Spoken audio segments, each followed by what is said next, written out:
දරුණු ගණයේ ආතල් එකක් විනාඩි 4යි තත්පර 47ේදී ආරම්භ වන අතර ඒ සඳහා පසුබිම සැකසීම මුල් මිනිත්තු කිහිපයේදී සිදු කරයි. ඒ නිසා පරතල නොවී බලා සිටින.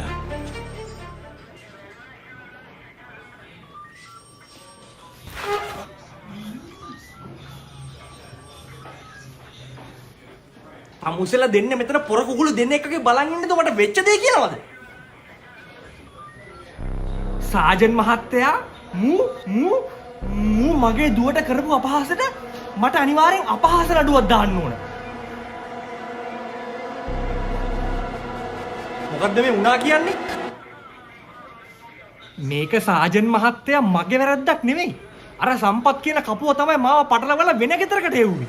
මූට සමරසේකර මහත්තයා ඔයා කලබල වෙන්න එපා. නීතිය අතට ගන්න හදන්න එපා.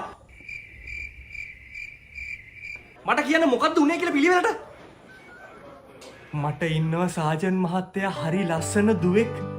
අවුරුදු 26යි වයස. ගමටම එයා හරි සිරියාවයි.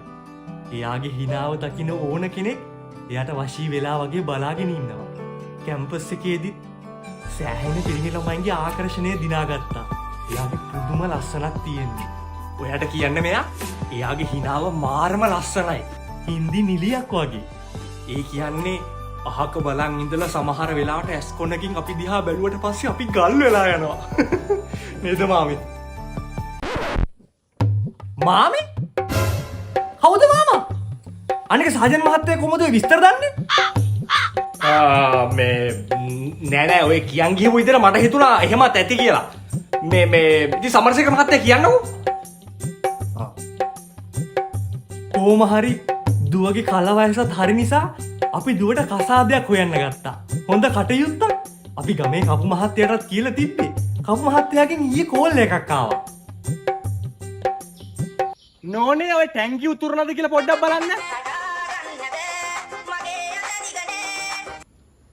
හෙලෝ සමරසේකර මහත්තයා මම මේ කතා කරන්නේ සම්පත්. අපේ කපු මහත්තයානේ. ඔබතුමාට සුබ ආරංචියක් කියන්න ගත්තේ. සුබ ආරංචියක්? අපේ දුවට කටයුත්තක්වත් හම්බ වුණාද? උපාසක මහත්තයෙක් වගේ අහිංසක කොල්ලෙක් හම්බ වුණා. හොඳට ඉගෙනගෙන තියෙනවා. හොඳට ඉඩකඩම් සල්ලි බාග එහෙමත් තියෙනවා.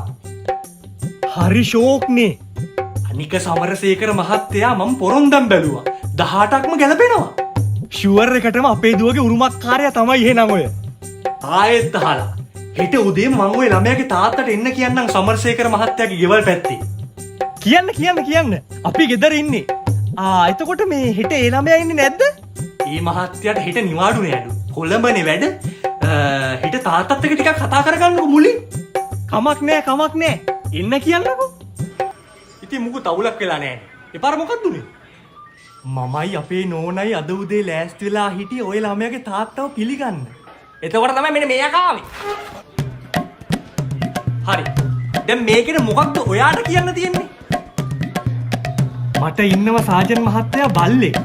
අවුරුදු 3යි. ඉතින් පැටව ගහන්න යවන්නත් කාලේ හොඳ හින්දා මම හොය හිටියේ හොඳ බැල්ලෙක් ක්‍රොසින් එකට. ඉතින් ওই සම්පත් කියන කපු මහත්තයා අපේ ගෙවල් පැත්තේ යන ගමන් මම යාට පණිවිඩයක් කියවලා තිබ්බ පොඩ්ඩක් යමින් ගමන් අපේ පැත්තට ගොඩ වෙන්න කියලා. සම්පත් මහත්තයා තකහණියක් ආවද? මං කිව්වේ මේ පැත්තෙන් ආවොත් එන්න කියලානේ. මේ පැත්තේ මම මේ හඳහනක් ගන්න යන ගමන් ඒක මම මතක් වෙලා ආවේ. මම පොඩි කාරණාවක් දැනගන්න සම්පත් මහත්තයාට එන්න කිව්වේ. සම්පත් මහත්තයා ඉතින් මේ ගමේ නොදන්න ගෙදරක් නෑනේ. ගමටම කපුකම් කරන්නේ සම්පත් මහත්තයානේ.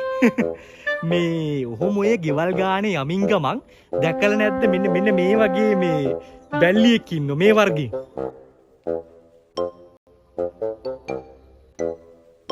මෙයාට දැන් අවුරුදු 3ක්. පැටව ගහන්න දාන්න කාලේ හරිනේ. මං ඒකයි ඇහුවේ මේ එහෙම දන්න තැනක් තියෙනවා නම් මට කතා බහ කරලා මේ ක්‍රොසින් එකට දාන්න පුළුවන්නේ. හැබැයි එක ගියක් තියෙනවා. පැලෙන්දෙනිය හන්දියෙන් දකුණට දාපු ගමන් කන්දනක් ගිද්දේ තියෙන උඩම ගෙදර. මට මෙයාව දැක්කම මතක් වුණේ. ඒ ගෙදර මහත්තයත් මට කියලා තිබ්බේ මේ ජාතිය බල්ලෙක් හම්බුනොත් පැටව ගහන්න හොයලා දෙන්න කියලා. මම කියලා තියන්න. මම එහෙනම් හෙට උදේට වගේ මේ පැත්තේ ගිහින් එන්න යන්නන්නේ. ඔව් මම කියන්නම් හෙට උදේම යන්නකෝ. ඉතින් මොකද උනේ? සම්පත්කාරයා මාව ගෙදර වරද්දලා යවලා තියෙන්නේ මේ මිනිස්සයාගේ ගෙදරට. මේ මිනිස්සයා නෝනයි බලන් ඉඳලා මනමාලෙක් කෙනකම්. මම ගියේ බල්ලට බැල්ලියෙක් හොයන්න. අප්පට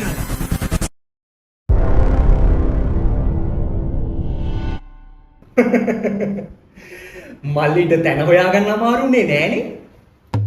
අනේ නෑයි කන්ද පහුන ගමන් තියෙන ගෙදරනේ. මීට කලින් කීප දෙනෙක්ම ආවා. හැබැයි අපි කැමති වුණේ නෑ. එහෙම ආවට ගියාවට මියව කරන්න බෑනේ. ඔව් හොඳට හොයලා බලලා කරන්න ඕන වැඩ මේ. කවුද දන්නේ අද කාලේ මොන ලෙඩ තියනවද කියලානේ? මෙයාට බෙහෙත් ඔක්කොම විදලාද? බෙහෙත් විදලාද?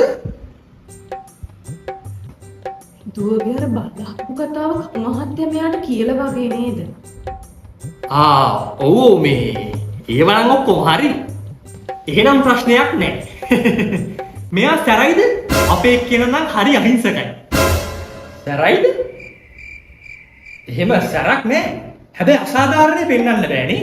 ඕන තැනක කතා කරනවා.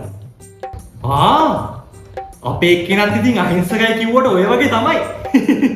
ගෙදර පූසෙක් ඉන්නවා. මෙයාට නොදී උන්ට මස් කෑල්ලක් දුන්නොත් පූසව පන්න හපන්නේ. මොකද?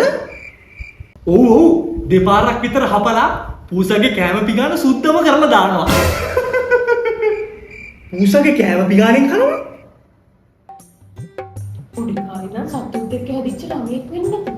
ඔය ලොකු ගෙවල් වල බලන පූස එන පිරිසුදුවට ඉන්නේ. මේ සිකියුරිටි ජොබ් එකක් නේද කරනවා කිව්වේ?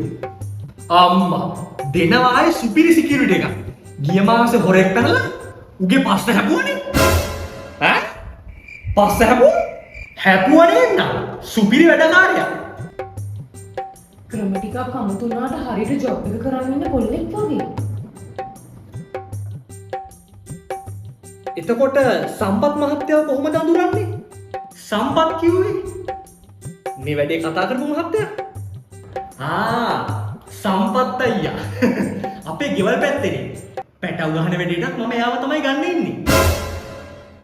මොකද? නෑ රැළේ ගිහින් නෑනේ. සාමාන්‍යයෙන් අක්ක එහෙ වුණාම පිටින් කෙනෙක් ගන්න වෙනවා. පළවෙනි පාරනේ. ඒක නම් මට තේරුනේ නෑ හැබැයි. දැන් එතකොට හීට් එක හැදිලාද තියෙන්නේ? හීට් එක?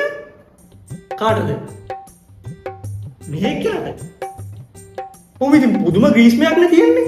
නාගත්ත ගමන් ඉන්නේ. නෑ අර මං කිව්වේ පැටව ගහන කාලෙට හීට් එක කියලා එකක් හැදෙනවනේ.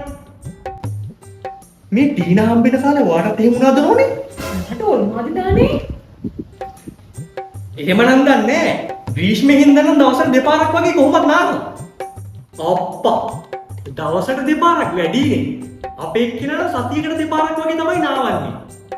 නාවන දවල් වෙනකොට බිම läගලා දිව ඇදගෙන හති ඇර ඉන්නවා. දිවට දාඩි දාන්නේ. පව්. අපි ඉතින් නාවනවා.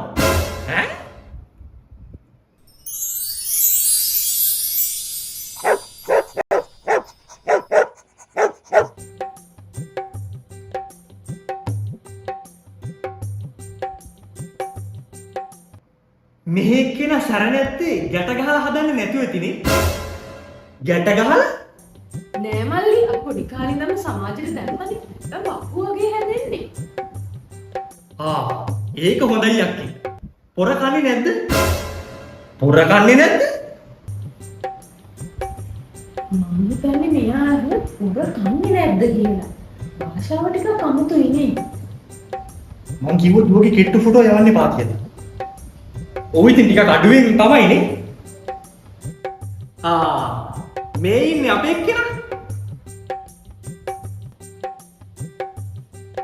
අනේ හරි වැදගත් පාටයි.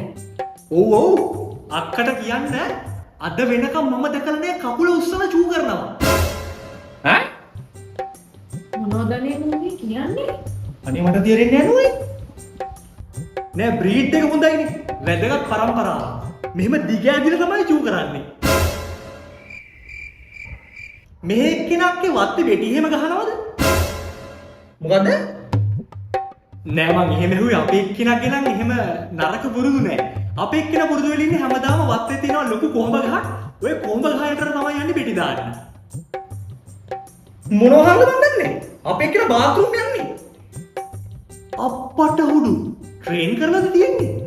අපි ඉතින් පොඩි කාලේ පුරුදු කරේ එහෙම තමයි. අනික ලැජ්ජ නැද්ද මෙච්චර මේ ලොකු වෙලා බෙටි ගහන්න කොඹ ගහ කස්සට යන්න? නෑ ඊයේ පොඩි කාලේ ඉඳන් හුරු වුණු තැනනේ. දැන් වෙනස් කරගන්න බෑ. ඊයෝ අපි සෑහෙන වෙලා කතා කර කර හිටියට මම තාම මෙයාව දැක්කේවත් නෑනේ. ඔය ගේ පිටිපස්සේ ඇති. ටීනා! ටීනා! ටීනාද නම? ටීනා! ටීනා! ඉජු ජු ජු ජු ජු ජු ජු. මෙහෙර මස් කැල්ලද? ඈ? මස් කැල්ලි ඕනද? මොකද? මොකද මේ අපේ ටීනාට ඉජු ජු කියන්නේ? මේ ඔහොම කරනවා නම් මේ කසාද කරන්නේ නැහැ හොඳේ. අප්පා මේ බැලි එච්චර ආඩම්බරද? බැලි?